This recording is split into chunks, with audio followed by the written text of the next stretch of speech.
Okay, so in 45 minutes, it's just not possible to cover all of the current treatments for drug addiction and all of the emerging treatments. So I'm just going to give you some examples, but I'm happy to take questions later on regarding anything else. So thanks for coming along. Okay, nicotine addiction. Okay, drugs aren't just illegal things like cocaine and heroin. Nicotine's a drug, alcohol's a drug. Nicotine that's delivered through smoking is the single largest preventable cause of death and disease in the developed world. It kills more people than anything else by a long way. Less than 5% of individuals successfully quit smoking without the use of nicotine replacement therapies, and even with them, less than a third are actually able to successfully quit smoking.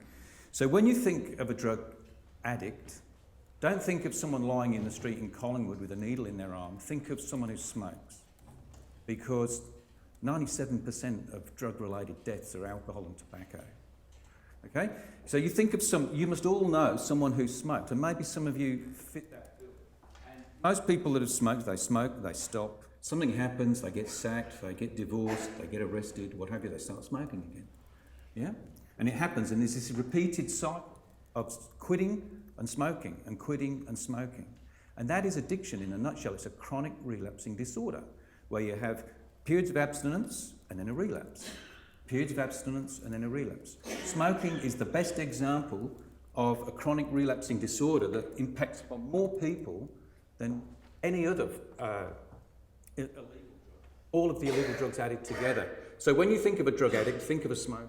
Because a smoker is a drug addict, just as a heroin addict is a drug addict. And if you think in that way, maybe the stigma associated with drug addiction will be reduced and people are more likely to go and seek treatment for their drug addiction. Okay.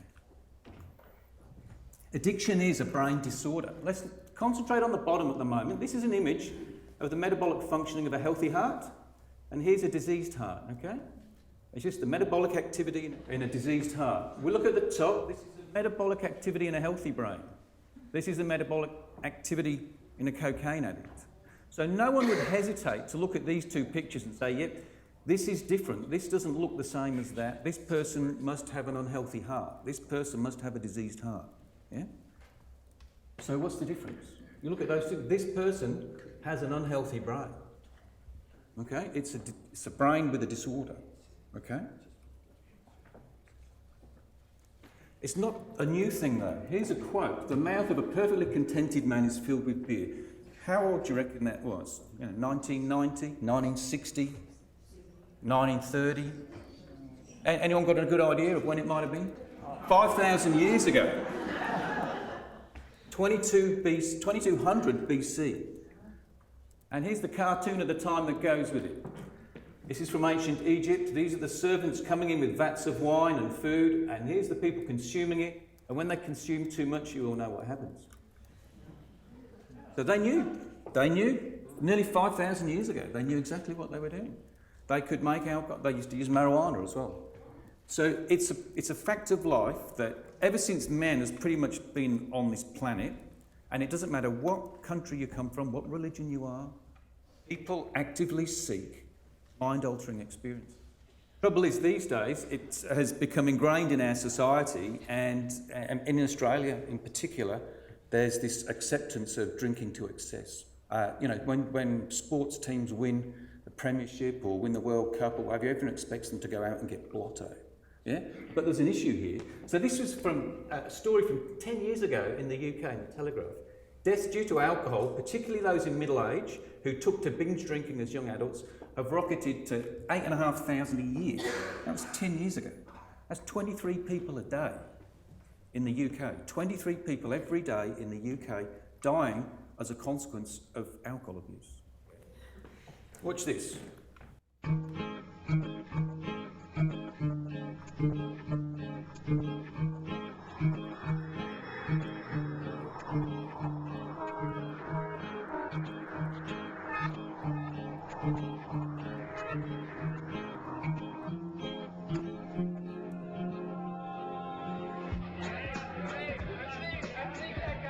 So you see, he's a bit of a legend because he can drink 6 beers in 10 seconds. And it's on YouTube. And his friends thought he was great for doing it. But just think of the damage he's doing to himself just from that one occasion. In Australia, this is current data, 430 people are taken to hospital every day in Australia due to alcohol abuse. 430 people every day across the country.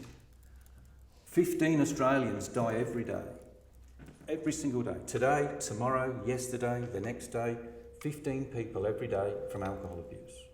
Here's the scope of the problem, and you probably wouldn't believe this, but this is true. Globally, alcohol misuse is the leading cause of death for anyone aged between 15 and 49 years of age. And that's the most productive sector of society. Alcohol kills more people in that age group than anything else. You wouldn't believe it. I didn't believe it when I first saw it. But within this age group, alcohol kills more people than anything else.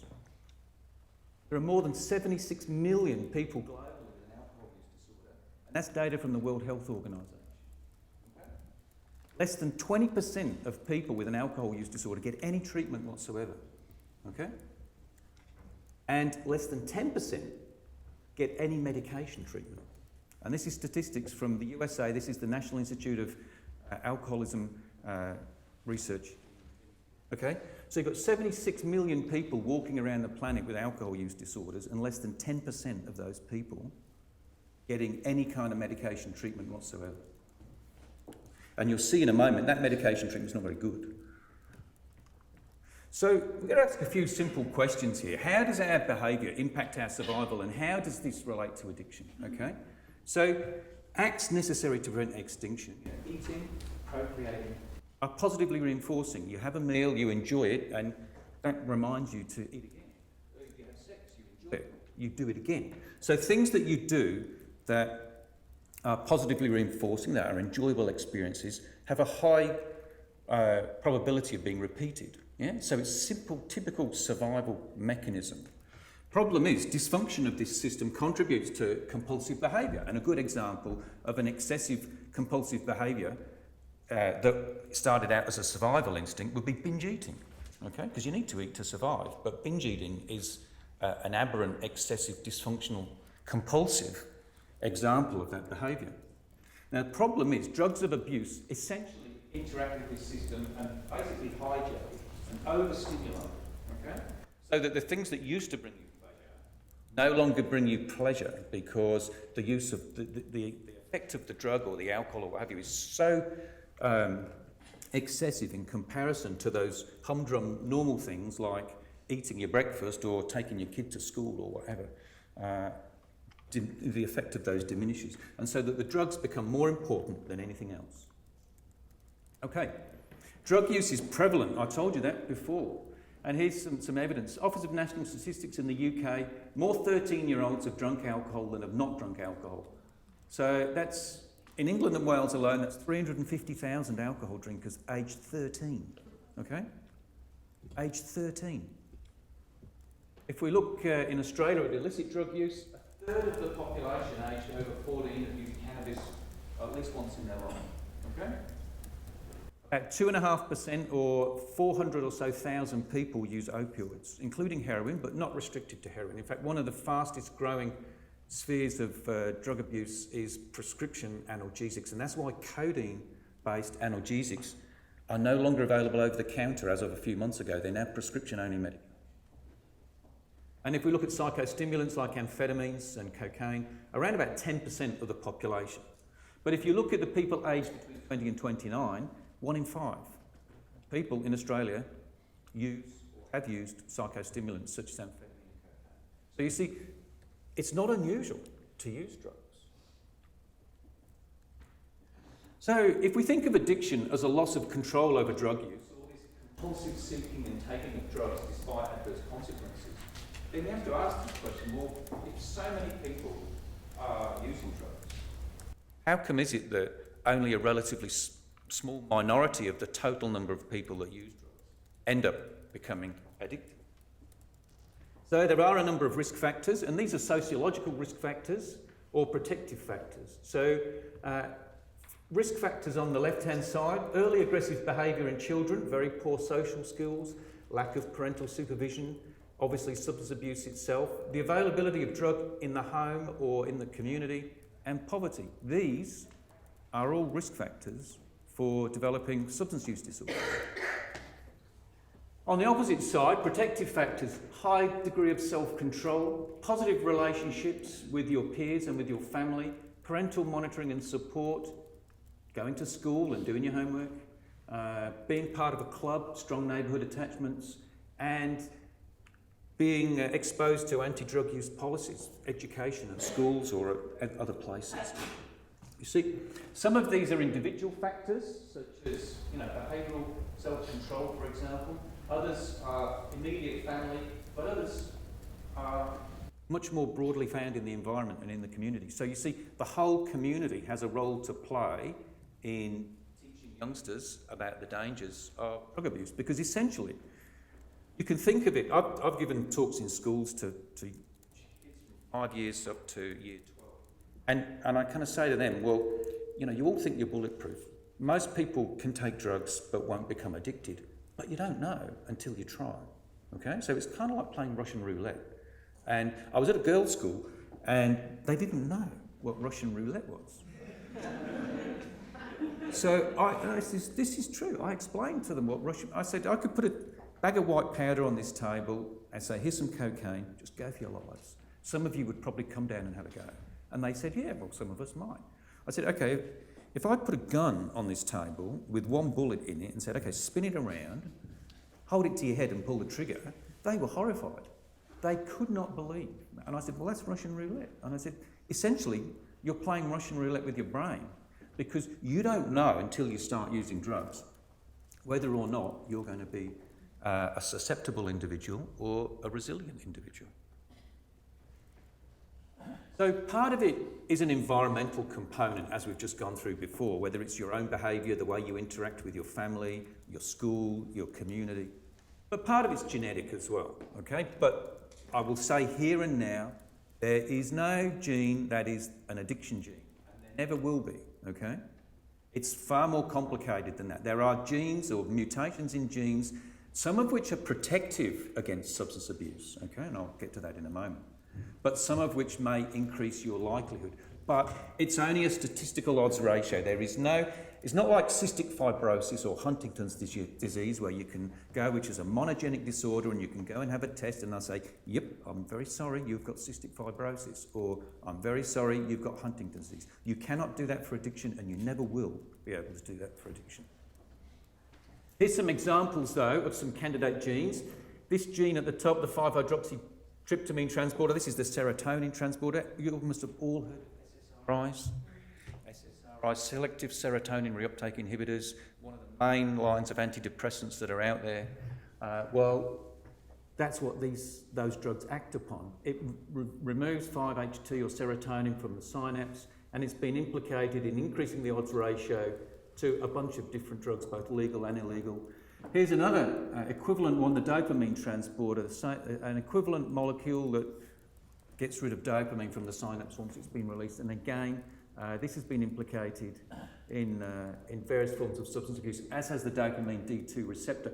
But one of the problems with this is that it doesn't translate across different ethnicities. So some of these may be a genetic risk factor for a Caucasian, for example, but not if you're Han Chinese, or vice versa. There is one famous polymorphism that's not on there that occurs predominantly in the Han Chinese, which is actually a protective mechanism against alcoholism. And what it is, it's a mutation in an enzyme called aldehyde dehydrogenase, and it prevents them from efficiently metabolizing alcohol. So it limits the amount of alcohol you can take in before you become violently ill. It's the basis of one of the therapies, which we'll get onto in a moment. So if we think of this kind of cartoon schema of someone transiting from one of the hordes of people that have episodic experiential recreational drug use through to a full-blown addict, there's these periods that you can see that have been quantified and qualified in humans and also in some animal models. So you can take an individual, you can see up here in this pie chart, most of their life is doing productive activities. They go to work in red, they have a relationship and they have reproductive activities, They have recreational activities up here in blue. And so they have a normal, pretty balanced life. They eat their food. And you see this tiny little bit in grey is, you know, every second Saturday where they go to a nightclub and have ecstasy, something like that. But you see, so their use is recreational and sporadic. They don't use drugs every day. But when they do use drugs, they get a very positive activation of their reward system, and that's why this person's called a use-prone individual. So they can use in a controlled manner, but after a period of time, that control starts to slip. And the first sign that that control's slipping is they escalate their drug use, okay? So they either use the drug more frequently, or when they use it, they use a higher dose, okay? And you can actually see quantitative differences in imaging in humans, in the brain, in this transition from a use-prone to someone who's escalated their drug intake. So there are fundamental quantitative differences in brain structure and function, okay? As you can see up here in this pie chart, really the first thing that starts to slip is other recreational activities. So their recreational activity becomes predominantly geared around drug use, or being with people that they use drugs with, or obtaining drugs. Okay, so if they used to go to the gym with their friends, they stop going to the gym, or they don't go to the footy anymore, or they don't go, and join, in a needlework group or whatever it was. All of those other community-based recreational things start to contract, and their recreation becomes associated with obtaining and using drugs. You go from obviously this escalated state to this state where you've basically lost the self-control to not use drug, and you use even more drug. And in fact, we've been able to show in the brains of rodents that, and there's imaging evidence in humans as well, that there are clear differences in the way some synapses and some networks work when you get to this state, okay?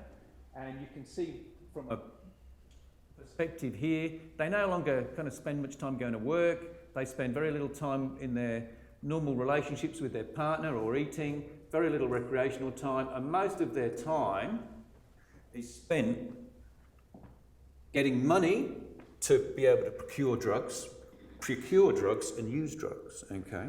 So loss of control is really a misnomer, because if you think about it, that behaviour pattern is highly controlled. It requires a high degree of control and a high degree of motivation, because let's just say you're an alcoholic. You've got to go to an ATM, get some cash, get to the bottle shop, buy the alcohol, sit and drink it somewhere.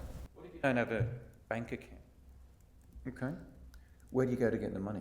You get a job? What if you don't have a job? You've still got to find somewhere to go and get the money, purchase what you want to do, and then go and use it. And it's the same with any other drug of abuse, okay? So it's highly controlled in terms of being able to obtain it and use it, but the loss of control is regarding the fact that there's that desire to use it almost all the time, okay?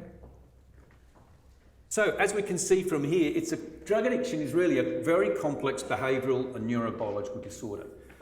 There are historical components adding into it, which are, your prior experience, and that might be as a child, being in an environment where you see your parents and your relatives using drugs, an expectation that that's the appropriate thing to do, and learning how to do it. There are environmental impacts, such as your social interactions. If you get in with a bunch of people that use drugs on the weekend, from a peer pressure perspective, you're more likely to take on that behaviour as well. Some people will use drugs as a form of self-medication, or an attempted form of self-medication, okay? And conditions, what this really means is that if you use drugs in a certain environment, let's just say you go out on a Saturday night and you go to a certain place, whether it's a pub or a night or whatever it is, with a certain group of people, and you all decide you're going to have cocaine because you want a late night and you get tired and stay awake for a long time. Okay? So to start with, the cocaine is the thing that gives you the buzz and gives you the reinforcement. But by repeatedly doing that on multiple Saturdays in the same place, with the same people, the same time, same sounds, same sights, all of those environmental cues become what we know as conditioned reinforcers, okay? So it's simple Pavlovian conditioning. Everyone remembers Pavlov with the shaking the bell and the dogs salivating just with the shake of the bell, not with the food. It's the same deal. So if you repeatedly use drugs in a certain environment, that environment itself signals drug use to you. So when you go into that bar, you think, wow, time. You know? That's the message that you get. And that's the hardest thing about addiction, is to get rid of those conditioned stimuli. And then obviously we've got genetics, disease states, gender, etc., etc. So you see, it's a very complicated issue. Adding on top of that is what I kind of hinted at before, from a genetic perspective as well, is there's lots of strong comorbidities between various forms of mental illness, other forms of psychiatric mental illness, and substance use disorders. So, for example, schizophrenia, there's a high degree of comorbidity with substance abuse, bipolar disorder, ADHD, obsessive compulsive disorder, panic disorder, for example. There's high levels of comorbidity, and that's why it's impossible to say you've got an addiction gene, because it's really, you know, a whole spectrum of problems that feed into each other. In Victoria, up until about 10 years ago, people that had, let's just say you had schizophrenia and you had a substance use disorder, you would go to mental health and tell them, I'm a schizophrenic with a drug addiction, and they'd say, okay, you've got a drug addiction, you need to go to substance abuse, you need to go to the addiction health service. You go to the addiction health service and say, I'm a schizophrenic with a drug abuse problem, they're saying, you've got schizophrenia, you need to go to mental health. So these poor people were getting ping-ponged between mental health and drug and alcohol by the Victorian medical system. And about 10 years ago, those two came together, fortunately, at last, so that if you do have schizophrenia and a drug addiction, it's a one-stop shop, as it always should have been. So why do people take drugs? We've just kind of spoken about this a little bit. Some from a recreational perspective, a relaxation perspective, some to self-medicate an underlying disorder, some for peer pressure, particularly, you know, younger people, particularly teenagers. Some people just want to be different. So you see, there's not one reason that motivates everyone to use drugs. Different people will do it for different reasons. Some people might use it for a religious reason. You know, there's lots of examples around the world where religious experiences are facilitated, particularly with the use of hallucinogens, for example. Getting back to this self-medication and this comorbidity, the Australian Psychological Society did a stress and wellbeing survey in 2015, and unfortunately 35% of Australians in that survey reported significant distress in their life. Okay? It's a frightening stat. Nearly 2/3 of those reported that they drank alcohol as a means to cope with the distress that they were experiencing. Not drinking alcohol and the alcohol causing the distress, drinking the alcohol as an attempt to address the distress. Similarly, 57% of those that reported severe depression reported that they drank alcohol in an attempt to self-medicate their depressive symptoms. And 2/3 of people with severe anxiety drank alcohol. Now, this is a real vicious cycle, because we showed many, many years ago that anxiety is a very strong predisposing factor to consume a large amount of alcohol. Problem is, you can treat the underlying anxiety and it has no impact on once the alcohol use disorder is substantiated. Clearing away the anxiety doesn't take away the alcohol use disorder. If you do it at the time, early, when the alcohol intake is commencing, you can address both things simultaneously. But if you let someone develop an alcohol use disorder that's driven by anxiety, and you catch them 15 years later, treating the anxiety will not treat the alcohol use disorder. In fact, the alcohol use disorder often will make the anxiety worse.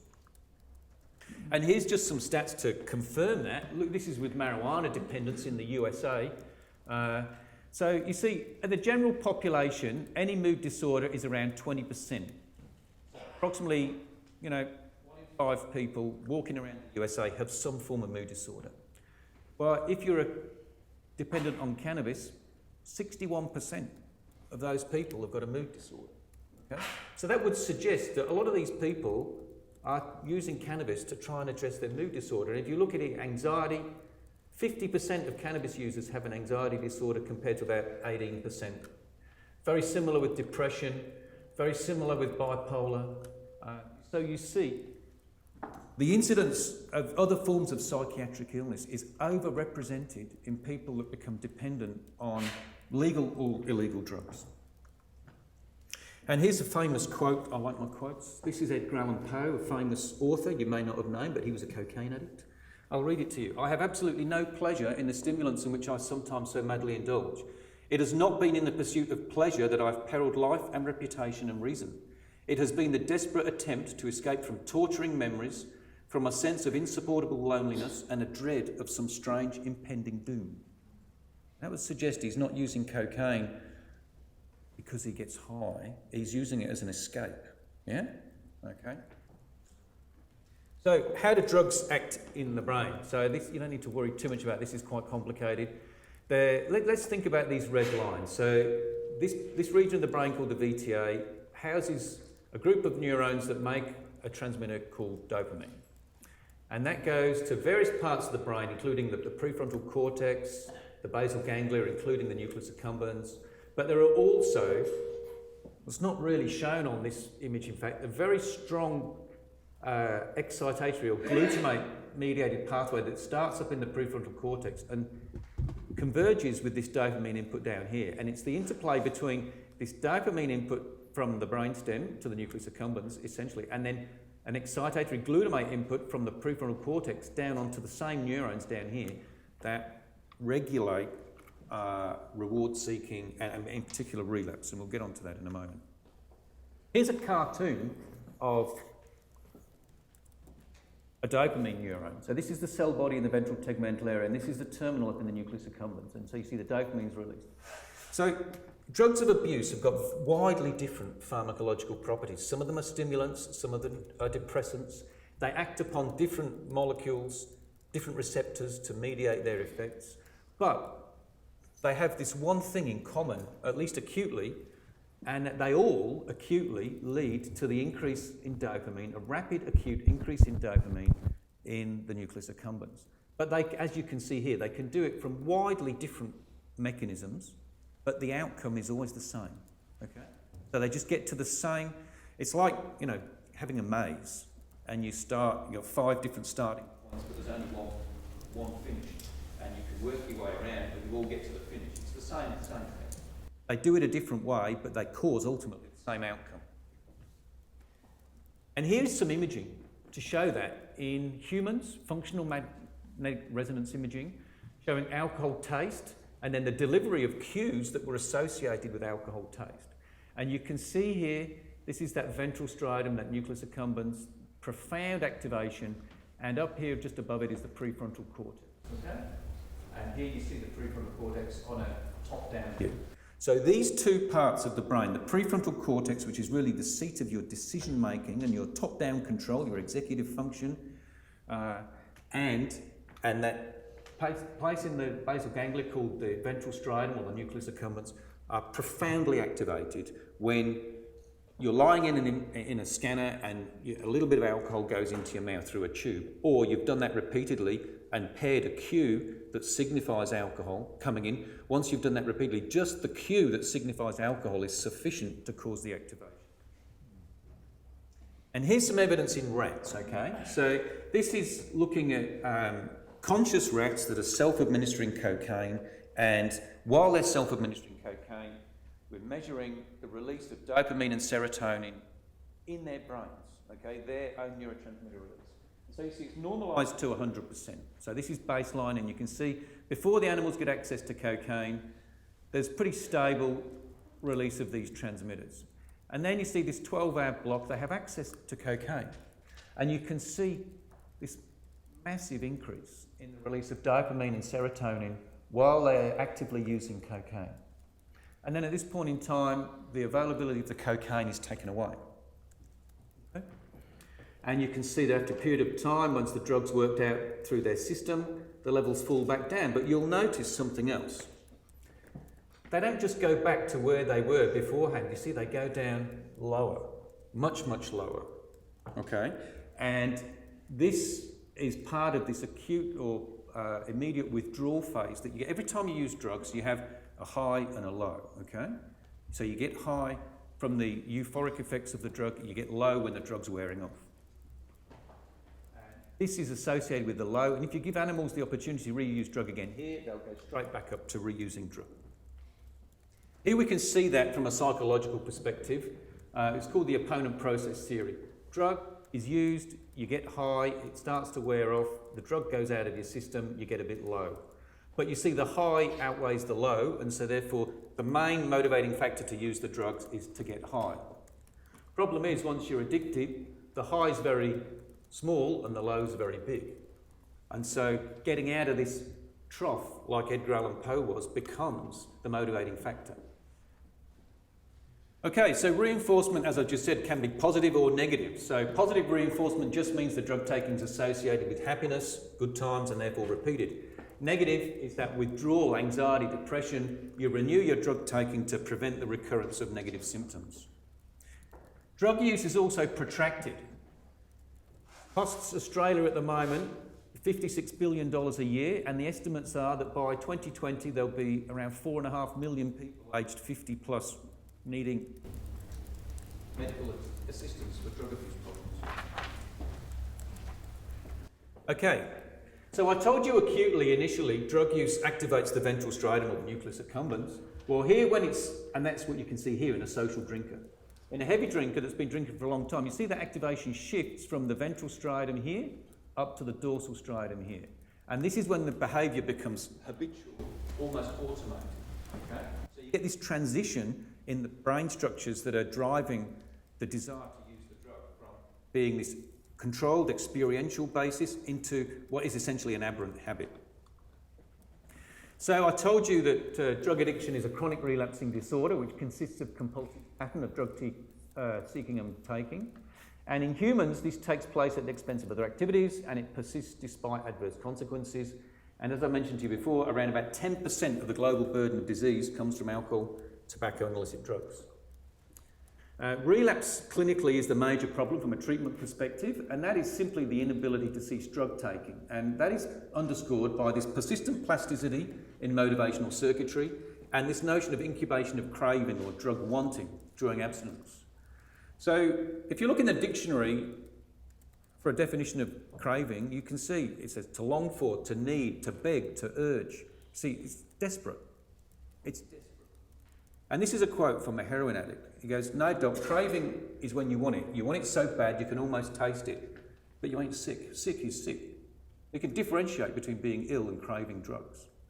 But the craving is so strong they'll do anything to get hold of the drugs.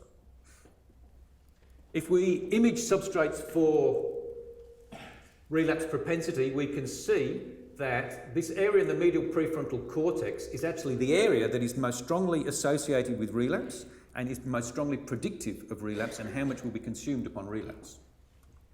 Okay, so current therapeutics for alcohol use disorder. Antabuse or disulfiram. This blocks aldehyde dehydrogenase, so you cannot metabolize alcohol, so you become very ill when you consume alcohol. Simple problem is, when people are on this medication and they want to drink alcohol, they just stop taking the medication. So compliance is a big problem. Naltrexone or Revia, this was approved in 1984. It's an opioid receptor antagonist. For some people it works very well, but at a population level, as you'll see in a moment, it really doesn't work. And then we have acamprosate or Camprol, which was FDA approved in 2004, 14 years ago. Mechanism of action is still not known. No one knows how it works, and in fact it doesn't really work very well anyway. You need to treat about 14 people for one person to have a good outcome. So, no good. And that's all there is. That's all there is that is FDA approved specifically to treat alcohol use disorders. That's your lot.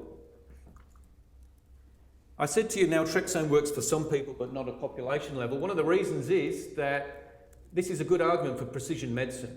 So with a mu-opioid receptor polymorphism, so there's a mutation in a mu-opioid receptor where you either have AA or AG. So this dictates the treatment response to naltrexone. So if you're the 118G, you will not only get a dramatic response when you consume alcohol, but you'll also get a positive treatment response to naltrexone. If you don't have the G, if you're AA, naltrexone won't work for you. Okay? Even for people that it does work, often they become tolerant. So that's chemical medication or chemical therapeutics. What about behavioural treatment? They're inadequate as well, because as I told you before, context is critical, these conditioned associations. You go to the bar, you get a problem, you go to rehab. You see, you're not in the bar getting the rehab, you're in a different environment.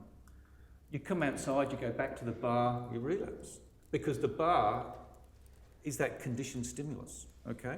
So we have shown in animals more than a decade ago that this behavioural therapy, if you like, this process of cognitive behavioural therapy is based on a premise called extinction, but it's absolutely context dependent. So this girl here will get protection against relapse in the treatment place where she goes for rehab, but it won't work out in the real world because it wasn't delivered in the appropriate context, in the appropriate environment. So you would have to deliver it in a bar or in a casino if it was a gambler. Now there's a way you can do that now without going to the bar or the casino. You could use a virtual reality headset and dial up the right context, and you could have any patient in the appropriate context for their drug or substance use disorder and provide them with the behavioural therapy in the right context. So that is a way forward, I believe. If we look at a circuitry model of drug seeking, this is developed through both a combination of preclinical and clinical work. You can see in red here, these are these two structures I spoke to you about, the prefrontal cortex and the nucleus accumbens. They're in red because they're known as this final common pathway. The reason they're known as this final common pathway is because no matter what the precipitant of the relapse, whether it's a cue, whether it's a stress, whether it's a prime of the drug, interference with this pathway will block all forms of relapse. Experimentally in animals, we can demonstrate that if we interfere with this pathway here, we can prevent relapse completely. We know that this pathway, this synapse, going from the prefrontal cortex to the nucleus accumbens uses a transmitter called glutamate, okay? This is a normal synapse in the nucleus accumbens. This is the glutamate coming down from the cortex, and this is the neuron in the nucleus accumbens that is receiving that glutamate. And you can see the glutamate is predominantly removed from the synapse by this molecule called GLT1, which is a transporter that's on a residing cell. When you're a drug addict, there's a massive downregulation of this ability to remove glutamate from the synapse, which causes overstimulation and drives the relapse response, okay? So you could argue then, if we can turn this synapse back into this synapse, maybe we could way to treat drug addiction. Well, it just so happens that there is a compound that you can buy in a health food store called N-acetylcysteine that does this. Now, we don't know how it does it, but the bottom line is it does it, okay? So, if I'm right, then this should work to treat drug addicts, yeah? If I'm right. Okay, here's a clinical trial with human cocaine addicts. I'll just read you one sentence from it. For the 16 subjects who completed the study, 9 subjects terminated use of cocaine completely during medication phase, 5 substantially decreased their use, and 2 demonstrated no change. Okay, so it's not a magic bullet, but it works for some people. And working for some people is better than what we've currently got, because at this point in time, do you know how many medications are registered for the treatment of cocaine dependence? Anyone know? 0. 0. Not a single one. Just shortly finishing up the last couple of slides, I'm just going to give you some of our research now. Orexins are a neuropeptide found in a group of neurons in the brain here in part of the brain called the hypothalamus. And they innervate large swaths of the brain. These are the orexin neurons in blue here, and you can see they're innervating these dopamine neurons in the ventral tegmental area that project to the accumbens, but they're also long-range innervating these neurons in the prefrontal cortex that I just spoke to you about as being key for relapse. We showed, over 10 years ago now, that while there was no difference between alcohol-preferring and non-preferring rats in the expression of this peptide in the brain, after animals have been consuming alcohol for a long period of time, you could see we get an increase in expression of this peptide. You see this lever here, this animal is going to press this lever. When the lever's pressed the requisite number of times, this light comes on, which is a cue. This becomes a conditioned stimulus, and that signifies alcohol's delivered into this magazine here. Presses the lever, the light goes on, it goes into here, consumes the alcohol. 20 minutes, he'll press that lever over 100 times.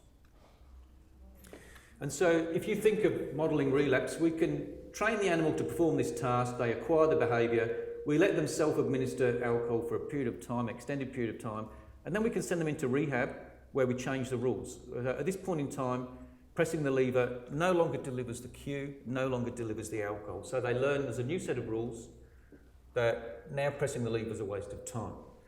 So we've got them to a rehab, if you like. Then we can say, okay, we can deliver them the cue that was previously paired with alcohol use, or we can stress them, or we can give them a short prime. And what that does is it reinstates the behaviour on that lever. Even though the alcohol's not being delivered, they're pressing it, seeking out the alcohol, because they now believe, because we've replaced the cue, for example, that used to be flashed here, that means to them alcohol's available. And so they'll bash away thinking sooner or later the alcohol's going to come. Okay, if we do that experiment, you can see we extinguish the animal, so their lever pressing has gone down to a very low level. We inject them just with saline, repair a cue that was previously associated with alcohol. They relapse, they go seeking out alcohol. And you see they do it on the alcohol lever. They're not interested in another lever there that delivers them with water, so it's very, very specific and very directed. And if we block this peptide system, we can completely prevent that relapse, completely prevent it. Okay, that was the first evidence for a role of orexins in cue-induced relapse behaviour. And going back to this schema, we found, by other experiments that I don't have time to talk to you about now, that the two places that this compound was working, guess where? Was the ventral tegmental area, where these dopamine cell bodies are, and the prefrontal cortex, where these neurons that project down onto the nucleus accumbens reside. They were the two places in the brain where we could demonstrate this drug was acting to prevent relapse. Now, fast forward to today, there is a drug available that blocks this peptide, and it's medically available, and it goes under the name of Belsomra, or suvorexant, and it's licensed by Merck, and it's what's called a DORA, or a dual orexin receptor antagonist. It's licensed in the USA, in Australia, and Japan, nowhere else, for the treatment of insomnia. So it was developed as a non-benzodiazepine sleeping tablet, basically. So a sleeping tablet that would not be dependence-inducing like the benzos are. So 12 years of my research has suggested to me it could be beneficial in the treatment of alcohol use disorders, not only to reduce the alcohol intake, but also to reduce withdrawal symptoms and improve sleep architecture. As I said here, it was TGA approved in December of 2016, and we're just about to do a human ethics application to do a study in association with the London Department of Addiction Medicine at St Vincent's Hospital here in Melbourne, to find out whether or not it will be any good or not. So, last slide, why can't addicts just quit? Everyone says it, just stop smoking, just stop drinking. It's futile, it's like telling someone with depression, just cheer up, you know.